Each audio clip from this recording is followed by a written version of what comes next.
And right now, we're bringing you the very latest information we have. Tonight, on the eve of one of the worst tornado outbreaks in American history, tornadoes on April 3rd, 1974, tornadoes we've never forgotten in this city. We are reliving history with stories of survival here on April 2nd.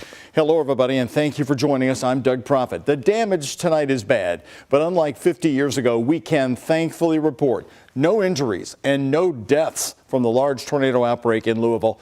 Jeffersonville is a different story with 10 injuries. Now, we begin our coverage with this new video from the Sky 11 drone tonight. You can see the damage to the homes and Prospect of eastern Jefferson County. Rooftops were ripped off, exposing the rooms down below. The downed trees showing the pathway that the storm took as it moved across the area. Tonight, Louisville Mayor Craig Greenberg says the damage is consistent with a tornado. The bulk of the damage that we're aware of at this time, again, is in the Prospect neighborhood. It appears that the damage started in the Beachland Beach area right there along the Ohio River, moved south and east just to the side of the Sutherland neighborhood, and also then crossed US 42 into the Hunting Creek neighborhood.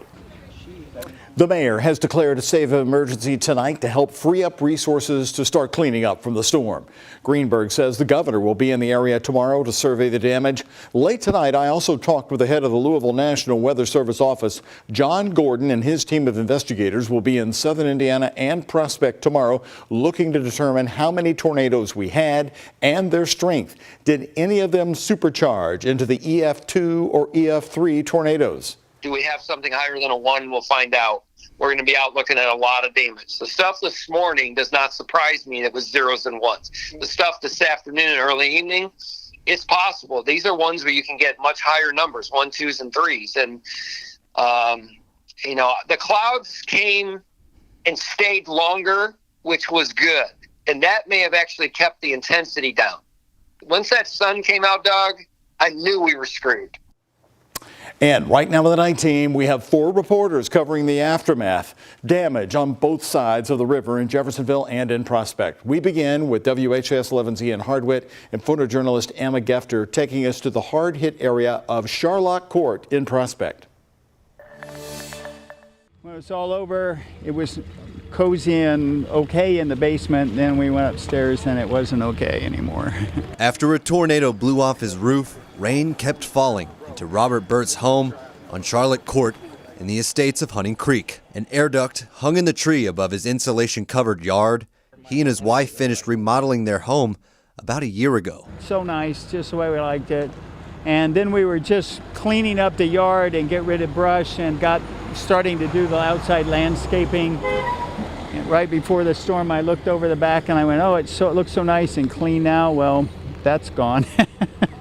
Gone like the top of his house. The storm so powerful, it took parts of this roof all the way across the street and into their neighbor's front yard.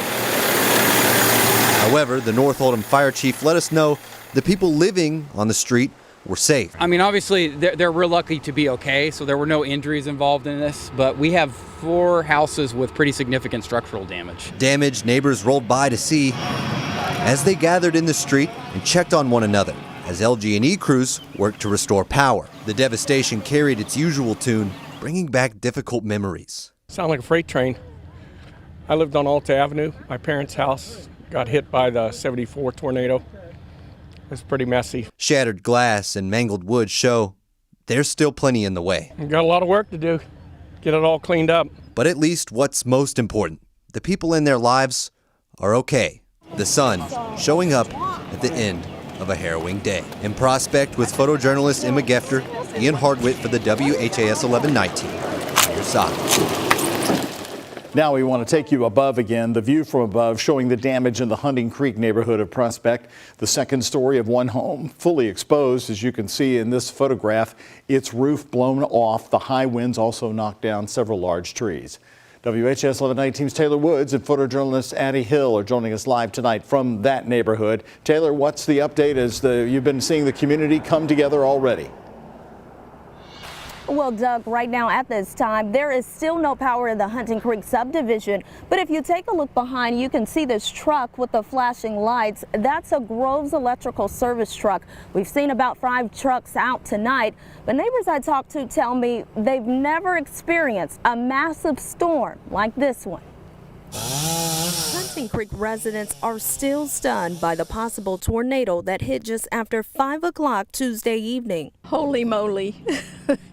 I couldn't believe. Phyllis McDonald and her husband immediately took shelter in the basement with their radios, phones, and flashlight nearby. When the area was cleared, they took a look for themselves. My husband came in and says, well, we lost a branch out of the tree, and so I expected to see a branch in the yard.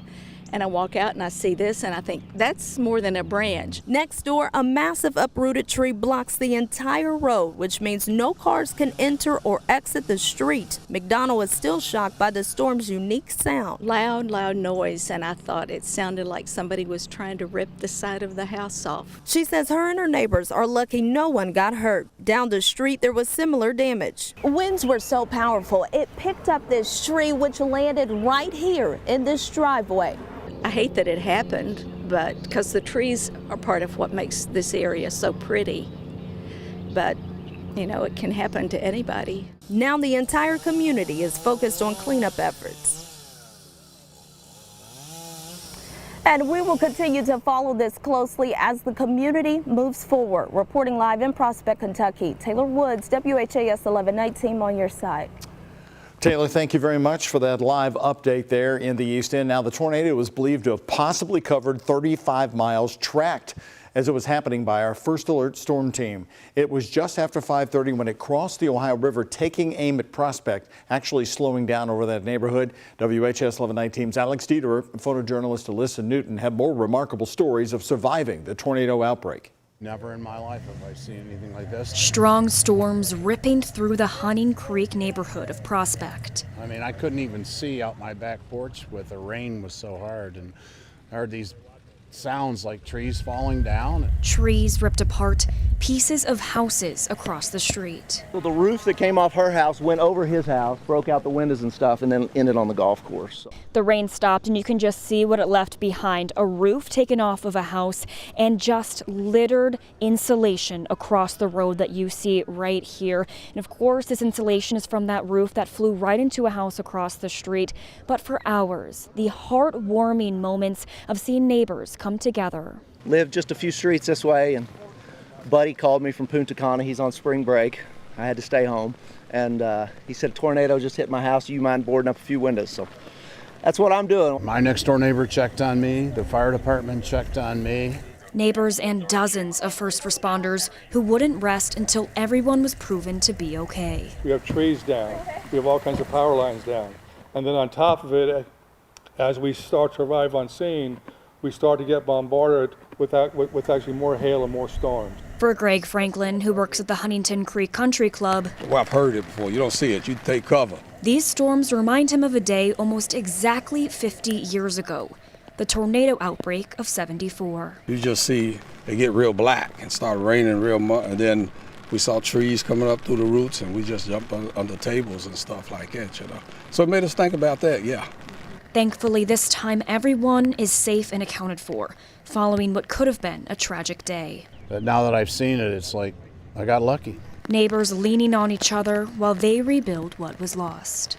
In Prospect, Alex Dieterer with senior photojournalist Alyssa Newton, the WHAS 11 night team on your side. Everyone coming together, that's going to play out in the days to come, as you'll be seeing. Now, before coming into Jefferson County, the strong storm ripped right through parts of eastern Jeffersonville, eastern Clark County. Jeffersonville Mayor Mike Moore tells us at least 10 people were hurt, but nothing life-threatening or serious. Good to report there. We showed you this scene live as it was happening. Take a look. This is the moment our meteorologists believe the tornado was actually crossing the Ohio River, blowing over the East End Bridge as drivers kept on going, not knowing whether they should cross. The rain so heavy you can barely see the cars. And the high winds even flipped over several vehicles in southern Indiana, semi-trucks included, on I-265 just west of the East End Bridge. Senior reporter Isaiah Kim Martinez and photojournalist Jessica Farley show us the extent of the damage in nearby southern Indiana neighborhoods. Authorities are lining up and down Boulder Court trying to get people help. As we've seen countless homes, their roofs destroyed. Authorities asking them not to go inside right now. A sight no one wants to see, the red X on the front door of several houses in the Boulder Creek subdivision of Jeffersonville. It's part of one of the fastest growing residential areas in the city. I just hope everybody here is okay. The neighborhood hit hard by what the mayor believes may have been an EF2 tornado. Wind started hitting. I noticed it was going one way. We went downstairs, got in the basement. I came back up, get a flashlight. Wind was going the other way. So I was like, oh, something's wrong. Leaving homes like these uninhabitable. Other people quickly trying to board up the holes. I looked out and everybody's sidings, roofs are gone. There's insulation all over the floor. And it's kind of sad seeing my son's friend's house gone. And the tornado basically went through his roof, went from one side to the other. Took everything out. Brent Fields lives further down the road, his home mostly untouched, so he's spending the night like these first responders, helping others who weren't as fortunate. Made sure to go and tell them to get all their documents out just in case they need them. City officials telling us no one is severely hurt, including from this storm-induced accident. Semis toppling over, including on another car. We're told miraculously the people in that car walking away okay. Glad everybody's okay. Police will patrol the area through the night, with the American Red Cross coming to help too. The National Weather Service set to arrive on site to survey the damage and confirm the strength of the storm Wednesday. Isaiah Kim Martinez, WHAS 11 Night Team on your side. Again, the story from Jeffersonville there. Now, from Jefferson and Oldham counties, the storm then moved up I-71 through Henry County. This photo from KSB shows one home near Newcastle, Kentucky, with the roof torn off and the exterior walls have caved in a bit there. And near Smithfield, Kentucky, this car flipped upside down and right in front of the Keeper's Seafood Restaurant. Crews from Louisville, PRP, and Fern Creek Fire Departments are sending members to help with the recovery efforts in Henry County. Now let's turn to the power outages as we bring in meteorologist Colleen Peterson. Colleen, it's been an improving story. Another miraculous part of this storm today. Right now in Metro Louisville, 1,600 power outages, 1,600 customers without power, and in Oldham County, so hard hit, 1,585. That number is way down from when we were on the air earlier. And I wish we had the warmer temperatures to stick around. We actually have some very bitter air moving in behind this system. Right now, thankfully, most of the rain is clearing out here of Kentuckiana. So right now, Campbellsville down to Adair County, just seeing some heavy downpours. That severe weather threat is over. That tornado watch expired at 10 p.m. So looking at the radar at 11:13, really not seeing too much. That'll continue to clear out. But on the backside of the system, we do have some more rain to deal with throughout the day tomorrow. Right now, temperatures are at 54 here in downtown, 53 at Bowman, 54 in E-Town. Still pretty cloudy. And tomorrow, we do have some rain in that forecast starting throughout the morning into the afternoon. Temperatures staying in the upper 40s. No severe weather. It's just going to be some light sprinkles. However, when I look at the damage and see all those roofs that have damage to it, that could also cause some water damage behind it. This low pressure system that is creating that severe weather now over into southeastern Ohio is actually going to swing around itself and then come back farther south, this time bringing the potential of snow instead of severe weather. I'm going to talk about those impacts for your week ahead coming up. Doug?